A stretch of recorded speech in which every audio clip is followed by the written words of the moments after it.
په تیرو څلورو ساعتونو کې 116 طالبان وژل شوي، 82 نور ټپیان شوي دي.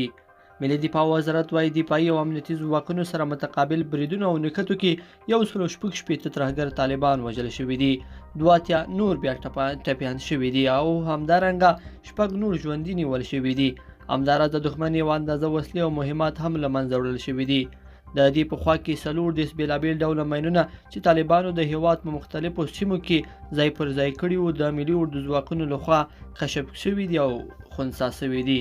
بلخوا کندهار کې هم 32 طالبان وژل شوي دي. ملي دفاع وزارت وایي تېره ورځ دفاعي او امنیتي ځواکونو د هوایی قوو په ملاتړ د کندهار ولید ژیړۍ او پنجوایي ولسوالیو کې په ترهګرو طالبانو باندې تصفوي عملیات ترسره کړل چې په پایله کې 32 طالبان وژل شوي او نور ټپیان شوي دي. بلخوا هلمند کې د طالبانو د 2 مهمو قومندانانو په ګډون 9 ترهګر وژل شوي دي.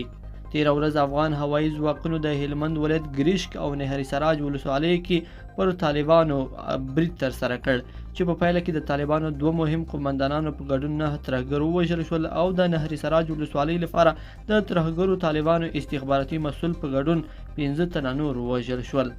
بلخوا ملي دفاع وزارت وایي چې په میدان وردګو کې هم 10 طالبان وژلي دي. تېره ورځ دفاعي او امنیتي ځواکونو د هوایي قوو په ملاتړ د میدان وردګو مرکز اړوند د کوچي کلا، فولاد خان او خوجه میداني په سیمو کې په طالبان په نښه کړل چې په پایله کې 10 طالبان ووژل شول او 12 نور ټپیان شوي دي. لیدونکو په دې هیله چې دا مطلب به مو راسره تر پایه پورې لیدلی وي.